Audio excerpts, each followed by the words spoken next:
My name is Ruby Lecambo Sanchez. Rosebud Sioux Sicangu Lakota from Rosebud, South Dakota. Born in the Rosebud Hospital on the hill. I went to St. Francis boarding school since kindergarten to 12th grade. And my witness, I finally got a witness to a piece of the puzzle that I didn't know I had. So I'm gonna read who did it, and then I'm gonna introduction, and then I'm gonna read that part of the story. Today is August 13, 2024. My name is Beverly Granger. I am Sicangu Lakota from Rosebud, South Dakota. I am a boarding school survivor. I am sharing one of my memories for Ruby Lecambo, boarding school survivor, and respected Sicangu Lakota sister.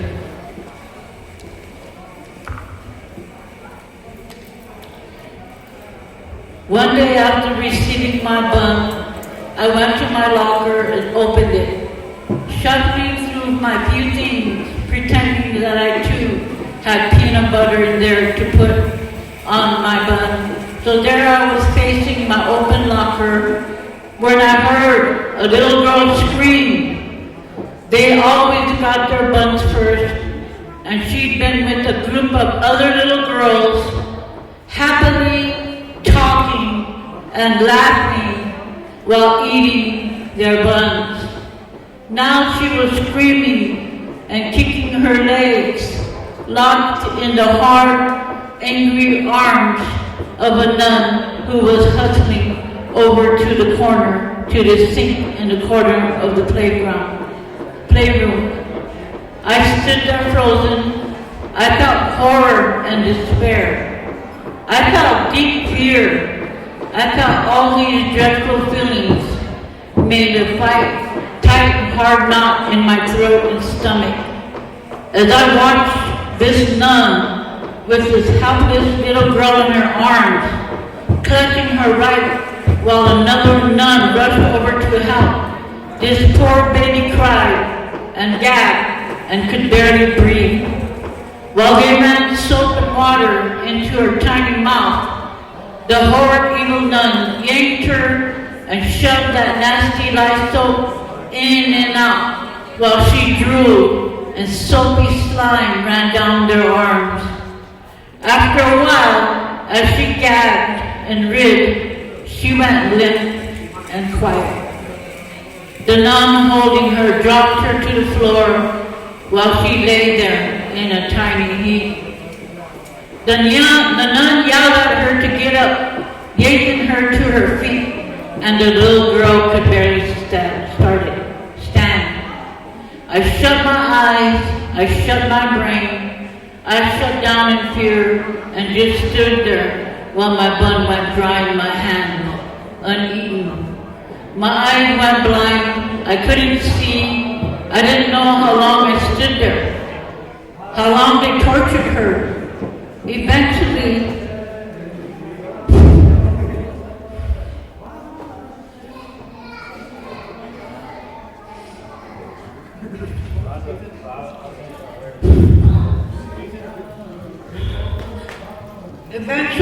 I didn't know anything, I couldn't remember.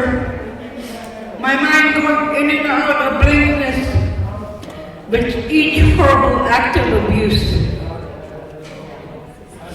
Eventually, I grew up and years passed until I met this vibrant young woman who was always smiling and greeting everyone as if each person was her very best friend. I could only watch, caught up in my own head, my own trauma, sitting there trying to act normal like I didn't care at all. But one day she actually turned and said hi to me and asked how I was doing. I was overcome like she was so special, and I had been gifted, telling me she's just like me. We're all together in this community of life. I got comfortable with her and enjoyed her delightful friendship. soon talking and sharing things about our lives. One day, I was telling her about my boarding school trauma.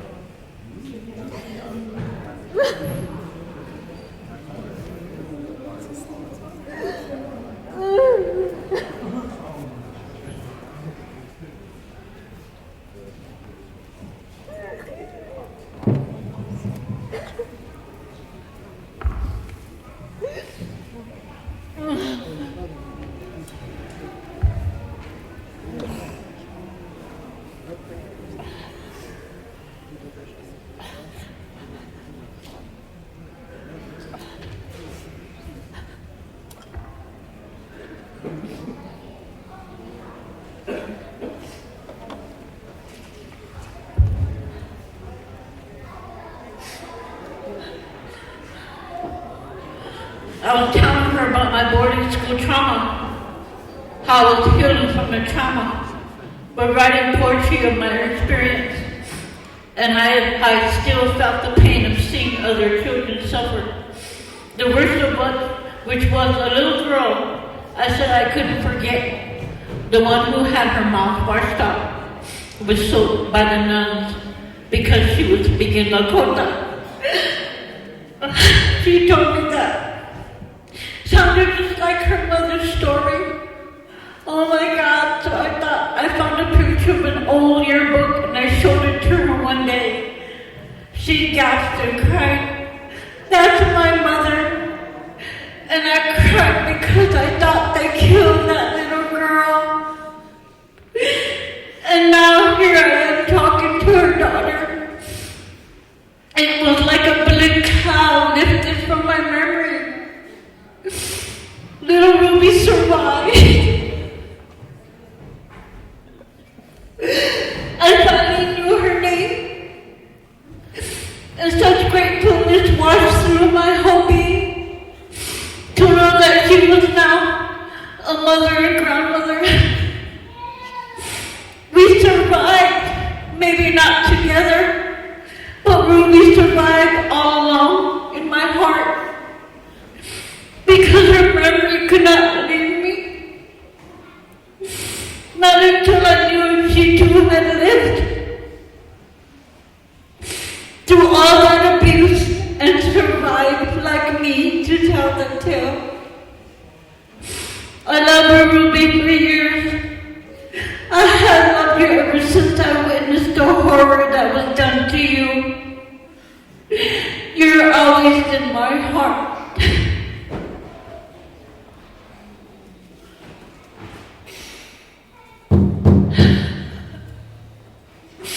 So people, I don't have no culture.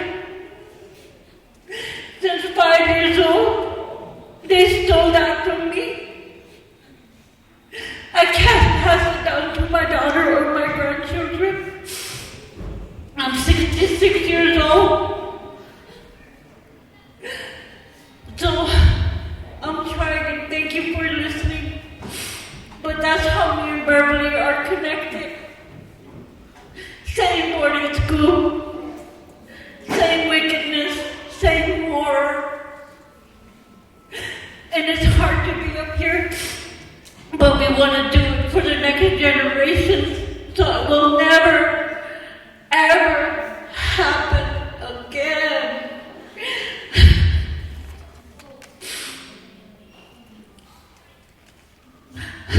I got something to say.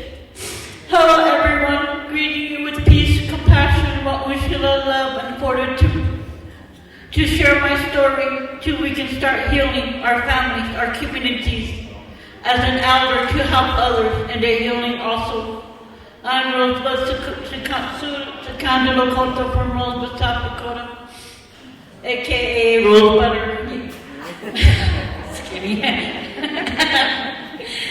Born in the old Rosebud Hospital on the hill. My ancestors came from Chief Armstrong, Teospae, Tiwahe family on my dad's side. Garfield left Temple, parents are Alfred left Temple and Rosie Arnshaw left Temple. My mom is Cecilia Arcadia, High Pine, Rubadula Temple, Red Cloud, Tiwaha, Oglala, Sicangu. Came to Denver in 1976 with my mother. After she separated, I am an 8th child out of 12, 6 boys and 6 girls, which 11 of us went to St. Francis Mission Boarding School in South Dakota.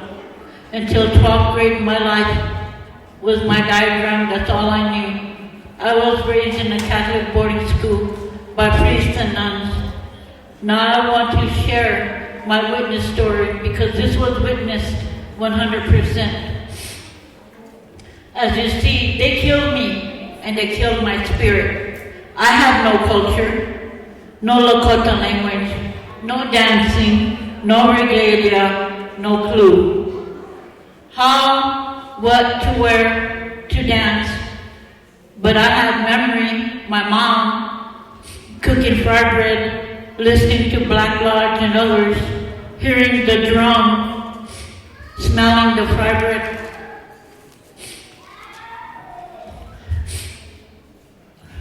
I am 66 years old. I'll never catch up to where I'm supposed to be as an elder, teaching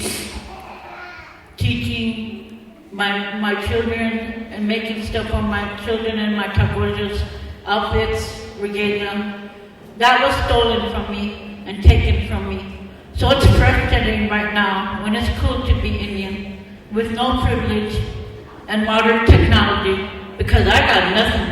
I want something though. I want my land back and we're still here. And I want you guys to understand. I want to make a parade and a walk. And dignitaries walking with us now, and I'm tired, so we can start asking for a free dinner shelter, MMIW, MMIP, and everything that we need in our native culture. I want to thank all of you for making it possible for myself, my daughter, and my taquillas. I have been on my sobriety journey for 11 years now. I'm an active elder who likes to join anything you invite me. Ask anybody. Because I'm not afraid to say, I barely in my tears of culture journey, willing and learning. Any questions, come straight to me. I want to say the names of any relatives who have returned from Carlisle. So there is 9 that came from back home from the Carlisle is 9 names, and I know there's some 3 Oglala names and 3 Fort Belknap names, but I don't know them. But if you know them, you can say them. So right now, it's Pretty Eagle, White Thunder, Blue Tomahawk, Little Hawk, Swift Bear, Hollow Horn Bear, Bear Pink Dirt, Killed 7 Horses, and Brave Wolf. And I want to. Those are all that returned back home. And there's more coming, that's just the beginning, and they keep coming and coming. So thank you for listening.